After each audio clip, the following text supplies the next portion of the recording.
Now. On 105.9 FM and streaming worldwide on the WMAL app. O'Connor and Company. Well, we made it to Friday, and we've got a beautiful weekend ahead of us, so let's close out this week strong and ease right into the beautiful weekend we're going to enjoy. It's 5:07. Thanks for tuning into O'Connor and Company on this Flag Day, the 14th day of June, and Donald Trump's birthday. In case you're keeping score, Patrice. Yes. I haven't even gotten a text message yet from the campaign. I'm sure, yes. Show the president how much you appreciate him. Send a happy birthday wish. Yeah, and by the way, $10 to the campaign. Coming up at 6:15, Mike Van Meter. He's running for the 11th Congressional District, and he wants to seal the deal with you before the primary. We'll talk to him. And then at 6:35, Chuck Smith running for the U.S. Senate in Virginia. At 7:05, listen, if you have to go away at any point this morning, make sure you're back at 7:05. We've got Stephen Sund. He is the former chief of police in the Capitol Police. There's a lot we want to talk to him about. Yeah. But, you know, this video surfaced this week with Nancy Pelosi accepting responsibility for the lack of appropriate personnel. This is Steve Sund's story. He's been telling this since day one. Nancy Pelosi threw Stephen Sund under the bus, asked for his resignation the next day, basically tried to blame him for all of this. And we're going to hear right from him today at 7:05 about that and some other topics as well. That's all coming up. At 7:35, Mike Clancy running for Congress in the Virginia 10. Oh, and then at 8:05, Congressman Mike Cloud out of Texas is going to join us as well. Lots of stuff going on Capitol Hill, including Donald Trump visiting Mr. Cloud and his fellow Republicans yesterday on Capitol Hill. I'm Larry O'Connor. That's Patrice Onwuka. Good morning, Patrice. Happy Friday, Larry. You know what it is? It is a happy Friday. It is. Happy Friday. Feel the energy today. We live in a great country. We've got great weather. We've got great things in front of us. We've got women's NBA is reaching a new peak in interest from its fan base. I mean, finally, women's professional basketball is getting the attention it so much deserves. I don't know why that popped into my head. Well, Caitlin Clark is making headlines, so you know. Oh no, it's not about her. Yeah, that's exactly what's making headlines. It's about the love of the game. Yeah. All right. So, as you know, President Biden is over in Europe with the G7 summit. Yes. And we had the initial videos of him arriving and just acting like awkwardly saluting the Prime Minister of Italy and sort of just again, looking kind of out of it, but at least, you know, going where he's told to go and walk and stand. Where the breadcrumbs have been dropped so that he can follow. Exactly. Like Hansel and Gretel. Yes. Little LED lights on the stage that move him along from point A to point B. And we're just used to this by now. We're used to seeing these half embarrassing, half terrifying images of the leader of the free world representing us on the world stage, looking barely able to comport himself without. It's sad that we are used to it, but yes, we are. We have gone. However, there was a video that emerged yesterday that at first I truly thought it was AI. I thought it was a deep fake. I thought that it was manufactured. Okay. And the reactions to this video from people across the board really have been understandably alarming. The scene is 6 of the 7 G7 leaders are all out on a field somewhere in Italy, and they're watching like a paratrooper demonstration of sorts. It could be, and I'm sorry I don't have the details for you, but my guess is that it may, because the military is here, it may be some sort of ongoing commemoration of the liberation of Europe by Allied forces, since there are paratroopers and military personnel. But there's one person in a parachute who's standing. He had just landed, and his parachute is down, and they're taking off the harness. And all of these prime ministers and presidents are watching. And Joe Biden is right on the edge of the group, and he just starts to turn the other way and starts wandering away from the group inexplicably toward God knows what. I don't know if he saw a squirrel. I don't know if there was maybe a young child nearby, or perhaps it was a dish of ice cream. But he starts to wander away from the group and just sort of aimlessly, with a smile on his face, bumble away. The prime minister, I believe, of Italy, goes over Giorgia to Meloni. his side. Yeah. Turns him around and like a worried daughter, ushers him back to the group where he's supposed to be. He then very feebly reaches into his jacket and pulls out his aviators and puts his sunglasses on to cover his eyes so that you can't see the hugely dilated pupils and sort of the dead stare that he's got. And I just got to say, and again, I don't mean to gratuitously pile on to this man, because as much as I don't like him and think that he has been a very bad character in American politics for many years, I have compassion for the human being. And apparently nobody else in his inner circle does.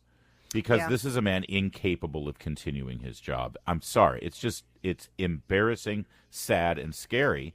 And I don't understand where the elder statesmen of the Democratic Party are. Why don't they come in and put a stop to this? Because he wants 4 more years, Patrice. You know what's interesting? So I'm watching different photos and angles. Now, Georgia Meloni, hopefully I'm not messing up her name, she was actually on the far other side of Biden. She wasn't next to him and caught it. All those other leaders, she passed all the others, went and turned him around and redirected him. Frankly, as a good mama bear does when she recognizes one of the cubs is straying from the path. Yes. Exactly. And let's not forget who she represents. The Guardian calls her Italy's far right leader. How interesting it is that the woman who's far right is the one who's going after the president of the United States to the left, and actually looking after his best interests, making sure that he's staying on point. Whereas these other guys are like, I'm in the picture. That's all I care about. Haha, Joe Biden. We've got him on a puppet string. But it is embarrassing, and it's sad that we have come to the point where we're like, oh, this is just another day in the world of Joe Biden, and these international leaders are now seeing for themselves whether they've ignored what the U.S. press has put out there or whatever, but they themselves can no longer ignore what is wrong with Joe Biden. No, this is unsustainable. Gabriel Naranjo took to Twitter. He's a national security expert. He used to advise the Secretary of State on Iran. He said, I worked for 2 80-plus-year-old senators. I witnessed it climb up close. It wasn't easy, and I always appreciated the grace others gave us, so this isn't meant to be cruel. But it would be madness and a deep national security risk to let this go on for another 4 years. Glenn Greenwald also had similar reaction. He said, anyone who denies this is extremely uncomfortable and embarrassing to watch at this point isn't being honest. And I don't understand how Democrats and their pundits believe they can convince Americans it's not happening. And that is the bottom line. Everybody sees this. Why does it take us, right of center talk radio show, to just say the quiet part? Why does it even need to be a quiet part?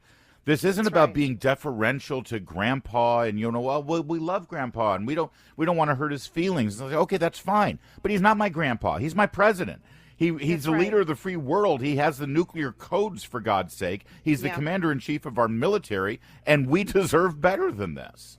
Well, and let's just disabuse any views that, we're going after a man because he's incapable, and that's somehow wrong, because he, equating this with, let's say, FDR, who tried to hide his polio from the American public. No one really knew, and you didn't have television at the time. No, there's a difference between a physical inability, and certainly we have many people who have disabilities serve in high-ranking positions because they're mentally capable. This is about President Biden, his mental capacity and faculties deteriorating to the point where it becomes honestly dangerous to put him in charge of things like the nuclear football.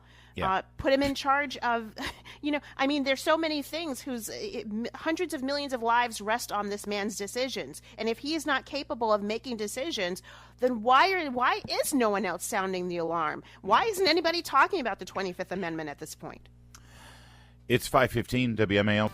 WMAL. Making sense of the news. Live from the Home Paramount Pest Control Studios. Home Paramount, the leader in pest control since 1939. Later this morning on the Chris Plant Show, might see a lot of Democrats buying lighter fluid this morning. You see, today is Flag Day, 9 a.m. on WMAL. Time for some critter news as well, but it does involve the White House and President Biden, I'm being told on X by one of our listeners who likes to use the X platform to interact with us, and we encourage you to do the same thing, saying that there was a parachuter off to the side that he was trying to engage with. That's why he was wandering away. Okay. Okay, even if we give clearly him the Prime that, Minister of Italy was concerned about him wandering off. For her to walk around the rest of the group, past Macron, past the British Prime Minister, everybody else, and then turn him back like a mannequin. Was right there. I don't know. She saw it. It was clearly inappropriate for him to be doing that. All right. You know about the president's dog, Commander. The president's dog is a lethal weapon and has been attacking Secret Service agents. Well, he is. It's just the way you said it. He's been attacking Secret Service agents on a regular basis. Let's be clear. This dog has is a rescue dog, a German Shepherd. They brought the dog in so that they could have photo ops and put him in Instagram pictures so that they can make Biden look cool with a dog. You never get a dog, a puppy, a rescue dog for an 80-year-old man. Even an 80-year-old man who is retired and has a lot of time on his hands so he can actually train a dog and rear a dog and be a good owner of a dog. If you're 80, it's going to be hard with a big dog like this who, takes a lot of handling. Meanwhile, Joe Biden kind of has a busy job, so he's not going to spend a whole lot of time raising this dog and training this dog. And it looks like no one else at the White House has done so. We know that this German Shepherd Commander has been attacking Secret Service agents.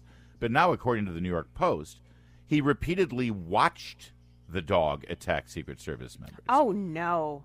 Yeah. Oh. When the Secret Service members would go and pick up the new shift at the White House, if Commander was around, they would say to each other, hey, I hope you have a safe shift. And, of course, and the danger was not somebody trying to assassinate the president. The danger was that the dog is going to attack you. One exacerbated workplace safety professional urged the use of a muzzle, according to agency records. The number of dog attacks involving Commander, who the White House said in February was given away after more than 2 years of terrorizing professionals assigned to protect Biden. And former first dog Major, you remember this is the second dog that they've been doing this with. They already had to get rid of Major, but then, but we got to have a dog because, it looks so cool on Instagram to have a dog next to Biden while he's, going over briefing papers or something. So that's when they brought Commander in.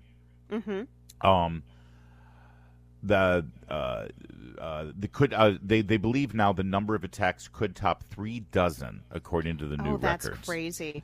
This is unbelievable. Here, listen to this part, Larry. President Biden reportedly accused a Secret Service member of lying about being attacked by Major during his first year in office. You're a lying dog-faced pony soldier, Jack. That's weird. That's what that is about. But he was present for at least 3 separate attacks involving Commander, according to files just released by Judicial Watch. Thank you, Judicial Watch, for that, getting that Freedom of Information Act and releasing what I think we've all known, which is that these dogs have a problem. They are attacking Secret Service agents who are there to protect the president.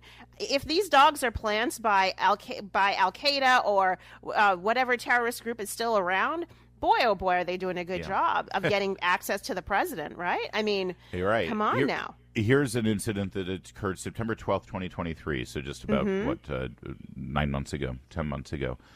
The president took Commander on a leash to the Kennedy Garden this evening for a walk. This is quoting right from the report that was released in the FOIA release.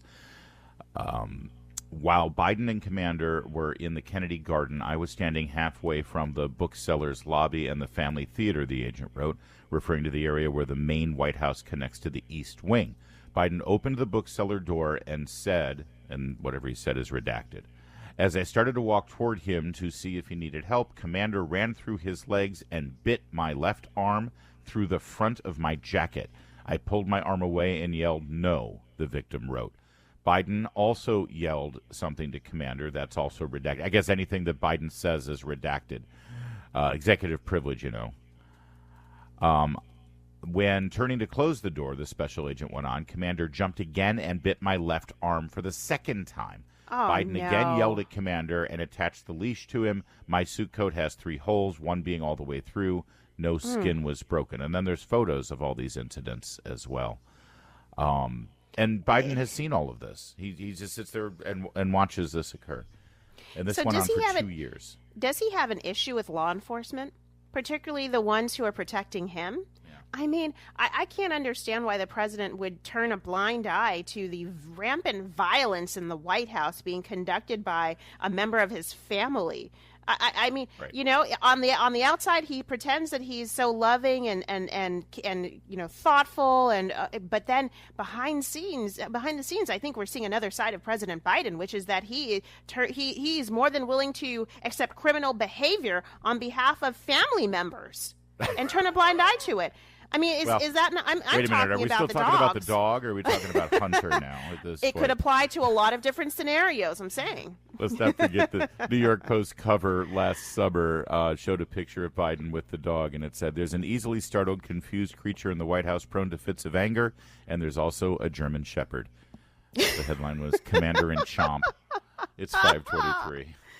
Now on 105.9 FM and streaming worldwide on the WMAL app. O'Connor and Company. And it's 5:36. We're off and running here on this very busy Friday morning. Busy because this is the last Friday before the primary in Virginia. Early voting ends tomorrow. The actual election day is next Tuesday. So we got a lot of candidates to introduce you to. At 6:15, Mike Van Meter running in the 11th district. He wants to take on Jerry Connolly. 6:35, Chuck Smith running for the Republican nomination for Senate in Virginia. At 7:05, we're going to speak with Stephen Sund about various things. He's the former chief of police at the Capitol Police from 2019 to 2021. That means he was there on January 6th. In fact, his last day on the job was January 7th. And we're about to get into that story in just a moment. Then at 7:35, Mike Clancy running for Virginia 10. And then at 8:05, Congressman Mike Cloud of Texas. He was there with Donald Trump yesterday on Capitol Hill.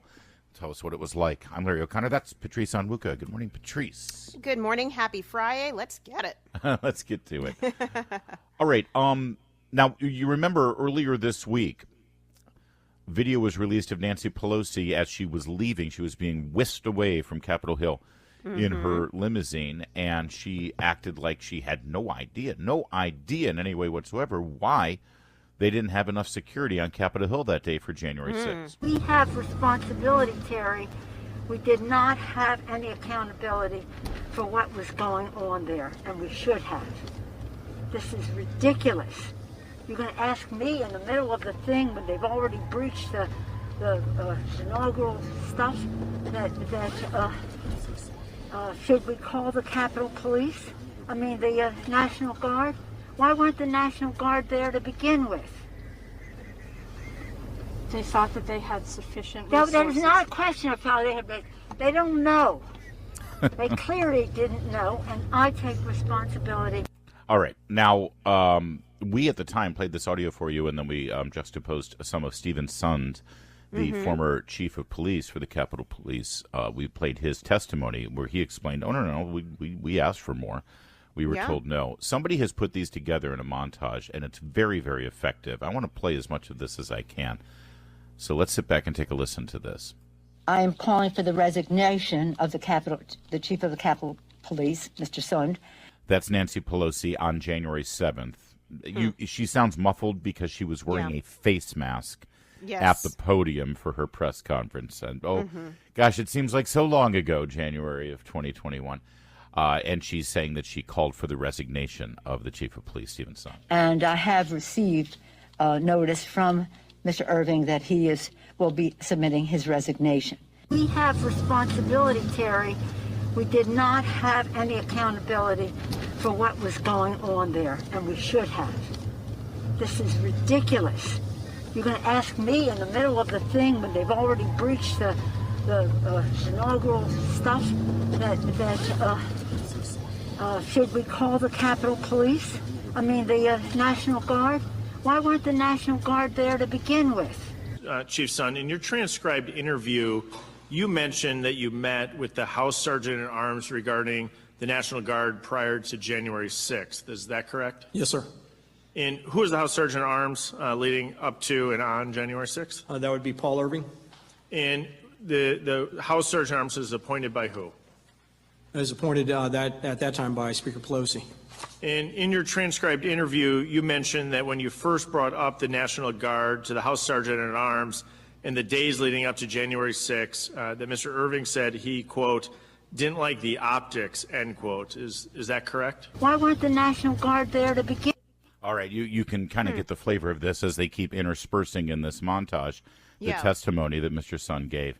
And this video that we've now seen, it shows that they were all, lying after the fact. But there's more to this, and we'll continue. But I'd first like your reaction here because, Mr. Chief Sund has never changed his story from day one. He said, we wanted the National Guard. We knew that we were going to be overwhelmed. We asked for the National Guard. And Nancy Pelosi's people said, we don't like those optics. They didn't want the National Guard there. They thought it would look bad for the cameras. Yeah, there's so many failures here on the part of Nancy Pelosi, starting with her failure of leadership in prioritizing making Joe Biden look like this is just a great day and that there wasn't anything to be concerned about. That's a failure of leadership and a failure of vision. But then, the fact that frankly, it's hilarious that this was all caught on camera by her own daughter. The footage that her daughter captured. Why was her daughter there with the camera? Well, because the Pelosi's are trying to build a name for themselves in Hollywood by capturing this momentous moment all on video, and then the failure of taking accountability and now passing the buck on to somebody else when and trying to frankly engage in a cover-up about your own actions, and then to fuel what became 6 to 8 months of investigation, the J6 committee, frankly, a lot of lying to the American people to save face and to create a narrative about Trump supporters, and then to destroy the reputations and careers of really good people. So Nancy Pelosi, this all lays at her feet. And I do hope that there is some accountability for her. She's no longer speaker. So, let's get it. Let's go after. Let's hold her accountable for what she did, for what she's done in all those different failures. Well, and let's get to the real truth of what happened on January 6th. Everyone says, well, we let's not forget January 6th. Okay, let's not forget what about January 6th? What part of January 6th do you want us to always remember? Because we haven't still not been told the entire story of January 6th. Very good point. And that includes, why there wasn't appropriate security there. And again, I want to remind everybody, Stephen Sun, the Capitol Hill police chief that you're hearing in this audio, and we've got a little bit more to play for you. He's going to be joining us at 7:05, and we'll go through this again because I'm dying to hear his reaction to this video of Nancy Pelosi wondering out loud where the National Guard was. He said, Chief Sun did, that he was told that that's not the optics that we want, the National Guard. So you had your choice of two optics, I guess. You had the National Guard there, instituting security and having a, secure Capitol with a military presence alongside law enforcement. Or the other option, I suppose, is the one that they preferred, which is what we all ended up seeing. That was a hell of an optics choice there. We certainly got some optics on January 6th, and a cynic would say, that's exactly what they wanted, because they wanted to paint every single supporter of Donald Trump as being exactly like a person who would break into the Capitol and participate in a riot, and they wanted to paint President Trump as the man who led it all so that they could prosecute him, which is exactly what they're doing. They did, exactly. And if they had brought in the National Guard, they probably wouldn't have happened. That's why President Trump pre-authorized 10,000 troops to be available if Nancy Pelosi called them in. All right, we've got more of this. Stick with us. You want to hear more. There's more of Chief Sun's testimony that is really compelling. That when you first brought up the National Guard to the House Sergeant at Arms in the days leading up to January 6, that Mr. Irving said he, quote, didn't like the optics, end quote. Is that correct? Why weren't the National Guard there to begin with? That is correct. He referenced being concerned for optics. And on January 6, when he went to Mr. Irving to get his approval to call in the Guard, Mr. Irving said he would, quote, run it up the chain. Is that correct? Yes, sir. That was a telephone call. I didn't see him in person when I first made that request. The House Sergeant at Arms is considered probably the most senior security official on the House side. When Mr. Irving says he has to, quote, run it up the chain, end quote, what did that mean? I took that to mean his leadership chain. And who would be his leadership chain? If he's functionally the most senior security official on the House side, correct? That's his title. That's part of the title, the senior law enforcement official for the House of Representatives. But he would have been referring to the leadership team that goes up to Speaker Pelosi. But there was a failure of leadership at the top of the Capitol Police. So running up the chain would most likely, in your opinion, is through the Speaker's office and possibly to Speaker Pelosi? That would be where it ends, yes. But there was a failure of leadership at the top of the Capitol Police. In a press conference on January 7th, Speaker Pelosi called for your resignation on national television. I am calling for the resignation of the chief of the Capitol Police, Mr. Sund, and I have received notice from Mr. Irving that he will be submitting his resignation. Speaker Pelosi also stated that she had not talked to you since the initial breach of the Capitol. And I think Mr. Sund, he hasn't even called us since this happened. But according to your transcribed interview, you were on the phone with Speaker Pelosi a few times. Can you explain that discrepancy?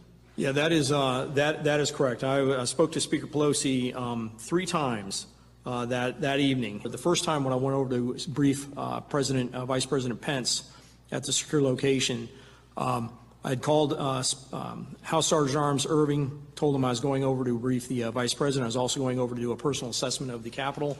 He said he wanted to get Speaker Pelosi on the phone. He made a phone call from his cell phone at approximately 5:34, where I first briefed Speaker Pelosi. The second call was when I left that location. As I was walking away, I met up with Mr. Stenger, and we started walking over to the Senate to go brief the Senate. When Jennifer Hemingway, I believe it was Jennifer Hemingway, handed me the cell phone, and it was Emily Barrett's cell phone calling her, and it was Speaker Pelosi on the other line. This is my second call with Speaker Pelosi, questioning the information I'd given to Vice President Pence about when we can get back into chambers.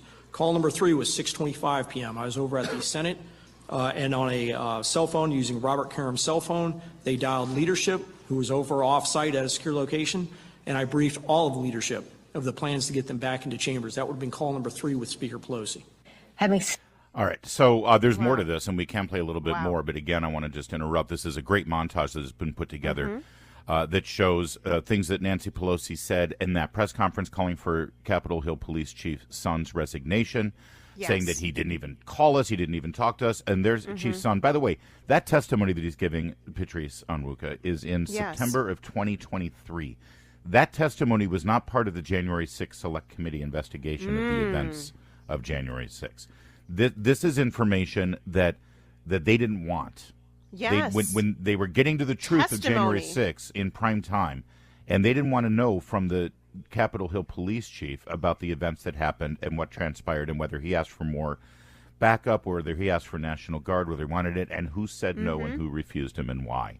And so, again, he's going to be joining us coming up at 7:05, and we're going to break down a lot of this. But again, shows Nancy Pelosi, this entire operation was to cover her up, was to cover up her failed leadership.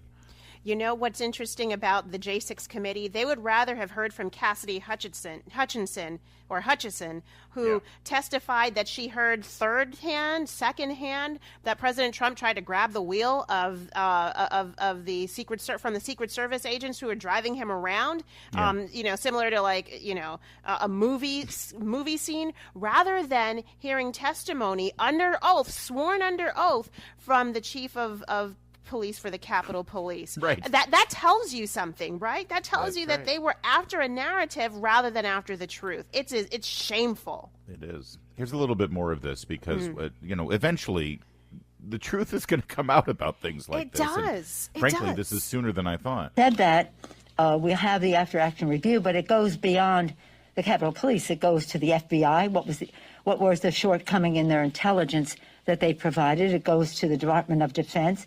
How long did it take for them to respond or anticipate the need for the National Guard?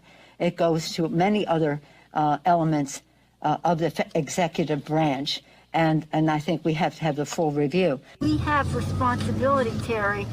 We did not have any accountability for what was going on there, and we should have. They thought that they had sufficient resources. No, there's not a question of how they have, but they don't know.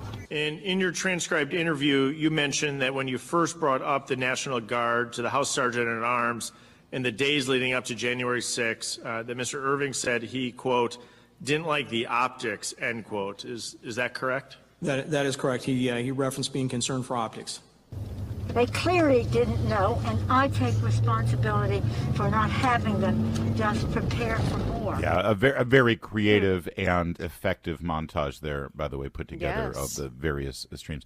And by the way, just so we have equal time here, Nancy Pelosi, of course, was asked about this video as it was released this week, and her response was... They're trying to do revisionist history on January 6th. Yeah, showing what she said at the time on January 6th and hearing from her own mouth. That's revisionist history. No, actually, I think that's the truth. History. That's actual history. Would Ashley Babbitt still have been alive if Nancy Pelosi did her job? That's what's in my mind. I think the Babbitt family would love an answer to that question as well. Yeah. It's 5:54.